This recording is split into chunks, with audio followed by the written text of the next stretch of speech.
আমি সকলোৱে যুদ্ধৰ কথা শুনিছোঁ। কেতিয়াবা এই যুদ্ধ বছৰ বছৰ ধৰি চলে আৰু কেতিয়াবা এই যুদ্ধ দশক জুৰিও চলে। কিন্তু আপুনি কেতিয়াবা ভাবিছেনে এখন যুদ্ধ কিমান সময় ধৰি চলিব পাৰে? বছৰ, মাহ বা কিমান দিন? আজিৰ এই ভিডিঅ'ত আমি আলোচনা কৰিম এনে এখন যুদ্ধৰ কাহিনীৰ, যিখন যুদ্ধ ইতিহাসৰ আটাইতকৈ কম সময়ৰ বা চুটি যুদ্ধ হিচাপে পৰিগণিত হৈছিল।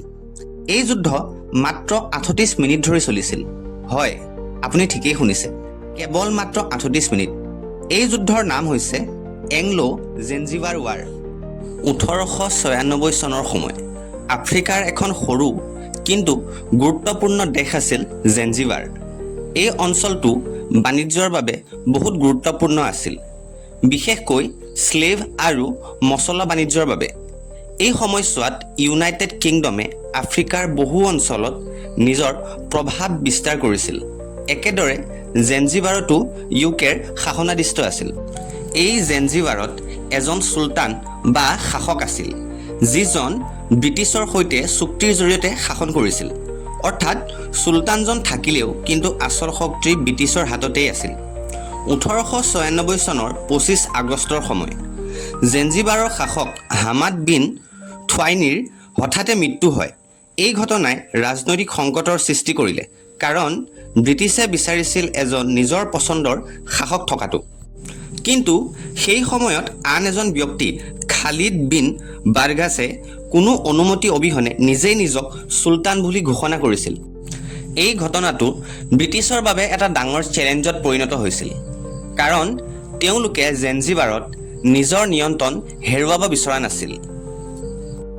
গতিকে ব্ৰিটিছে খালিদলৈ এটা স্পষ্ট বাৰ্তা পঠিয়ালে যে হয় তুমি সিংহাসন ত্যাগ কৰা, নহয় যুদ্ধৰ বাবে সাজু হোৱা। কিন্তু খালিদ বিন বাৰগাছে এই কথা মানি নললে। তাৰ পৰিৱৰ্তে তেওঁ নিজৰ সেনা সংগ্ৰহ কৰিবলৈ আৰম্ভ কৰিলে।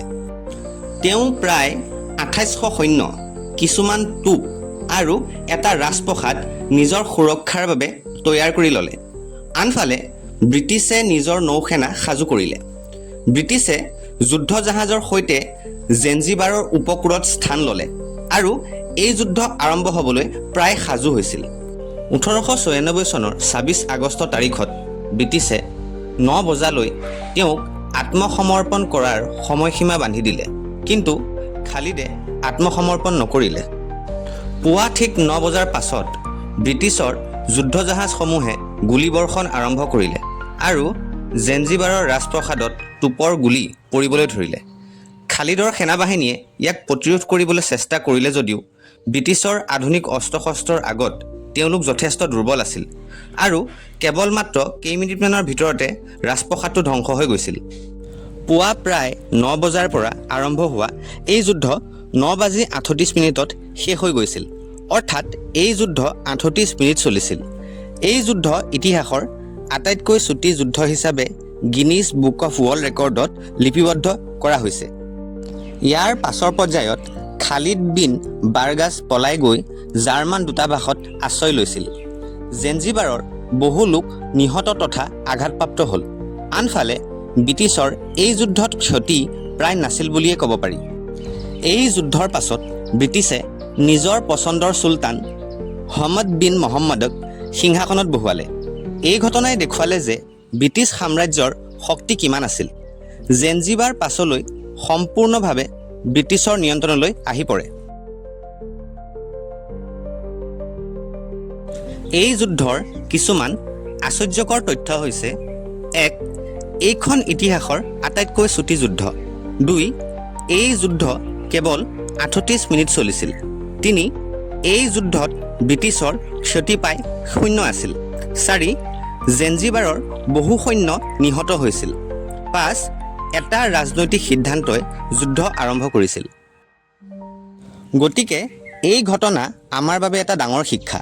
যুদ্ধ কেতিয়াবা দীঘলীয়া হয় আৰু কেতিয়াবা খন্তেকীয়া, কিন্তু কেইমিনিটতেই এখন দেশৰ ভাগ্য সলনি কৰি দিব পাৰে। এংলো-জেঞ্জিবাৰ ৱাৰে দেখুৱাইছে যে এখন দেশৰ বাবে শক্তি, ৰাজনীতি আৰু সিদ্ধান্ত কিমান গুৰুত্বপূৰ্ণ।